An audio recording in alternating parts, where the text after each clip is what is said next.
Meditation করার সময় আপনারা যোগার মতোই হালকা ফুলকা জামা কাপড় পরে বসবেন প্রথম। দ্বিতীয়, আপনারা পদ্মাসনে বা বজ্রাসনে বা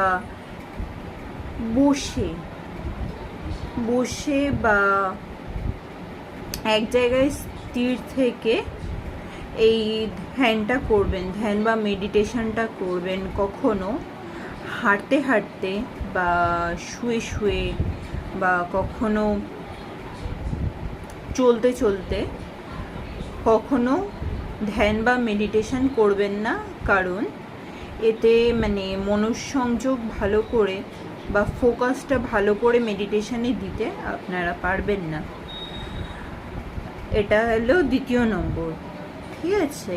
থার্ড নাম্বারে, মেডিটেশন যখন আপনারা করবেন, মেডিটেশন বা ধ্যান যখন আপনারা করবেন, তখন শ্বাসের ওপর সব থেকে বেশি নজর রাখবেন। কেননা মেডিটেশানে কি হয় বলুন তো, মেডিটেশানে আমরা যখন শ্বাসটা নিই তখন গভীরভাবে শ্বাসটা নিতে হয়, লাইক দিস।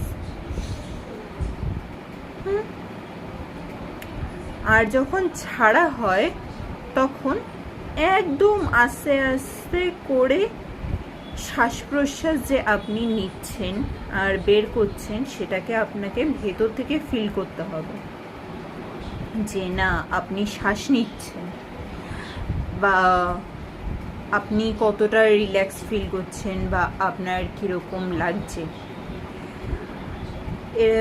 আপনাকে এটা বুঝতে হবে এখানে। তারপরে এখানে মেডিটেশন বা প্রাণায়াম আপনাদের দৈনিক জীবনে আপনারা 2 মিনিট বেয়ার মিনিমাম, কিংবা খুব বেশি হলে 10 থেকে 30 মিনিট আপনারা দিতে পারেন। কম করে দিনে একবারই দিন, কোনো অসুবিধা নেই। কিন্তু আপনারা যখন মেডিটেশনের জন্য এই দৈনিক প্রতিদিন সময় বের করবেন না, তখন দেখবেন রেগুলার এরকম মেডিটেশন বা ধ্যান করতে করতে আপনাদের মধ্যে একটু একটু করে অনেক ভালো চেঞ্জেস আসছে। যেমন ধরুন, আপনি আপনার ইমোশনসের ওপর কোনো কন্ট্রোল তেমন একটা থাকতো না।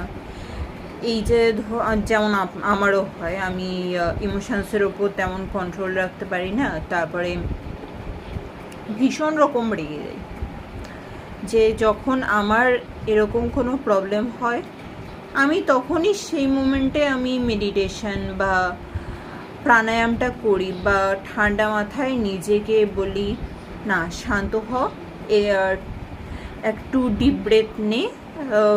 তখন আশপাশে আমি কোনো কিছুর সাথে কোনো কানেকশান রাখি না, কিছুক্ষণের জন্য, 1-2 মিনিটের জন্য বা ফিউ সেকেন্ডসের জন্য আমি নিজেকে পুরো একদম একটু আলাদা করে দিই বাইরের জগৎ থেকে, সে যেখানেই থাকি না কেন। তারপরে ডিপ ব্রেথ নিয়ে নিজেকে রিল্যাক্স করে সেই ইমোশনসের ওপর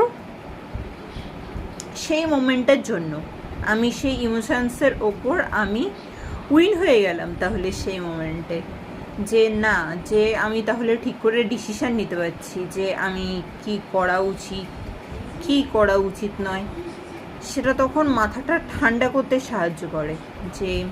যেটা আমি হুটপাট ডিসিশান নিয়ে আমি যেটা ভুল করতাম, সেটা আমি এখন ঠান্ডা মাথায় ভাবনা চিন্তা করে আমি সেটা খুব সহজেই ডিসিশানটা নিতে পারবো যে না, এটা ভালো হচ্ছে না, যদি আমি এই ডিসিশানটার বদলে এই ডিসিশানটা নিই তাহলে পরে এটা ভালো হবে।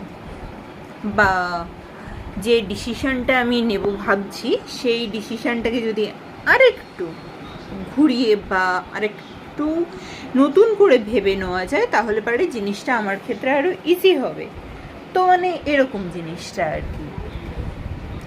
আর তাছাড়া মানে এই মেডিটেশন করলে পারে উপকার যেগুলো আপনারা পাবেন আর কি, তো আপনাদের মন ভীষণ রকম শান্ত হতে সাহায্য করবে আপনারা যদি এটা প্র্যাকটিসে রাখেন। তো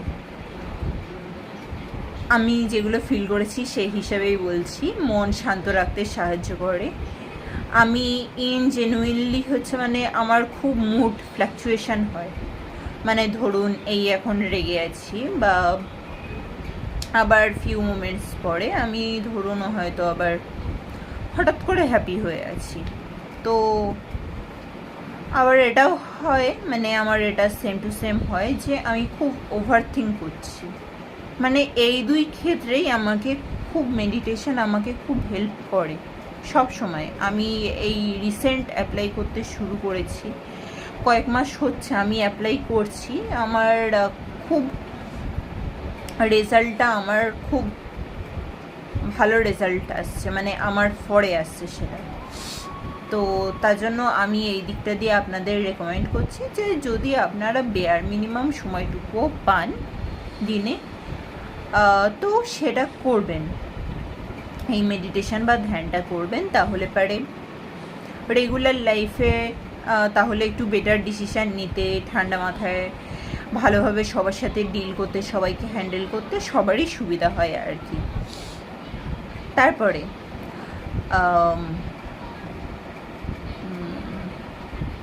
আপনারা সকালবেলা, আপনারা স্পেশালি সকালবেলা যখন ঘুম থেকে উঠবেন বা সকালের দিকে যে কোনো সময়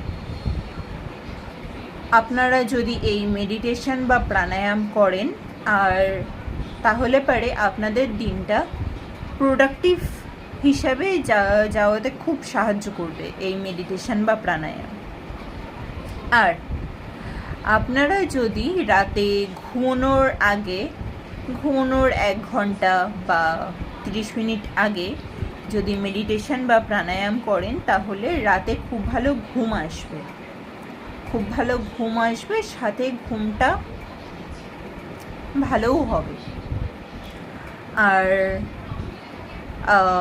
প্রেফারেবল সকালের দিকে করুন, সকালের দিকটা দিয়ে করুন, আর রাতে শোয়ার আগে করুন, যখন আপনি ঘুমোতে যাচ্ছেন তার আগে করুন, 30 মিনিট কি 1 ঘন্টা আগে।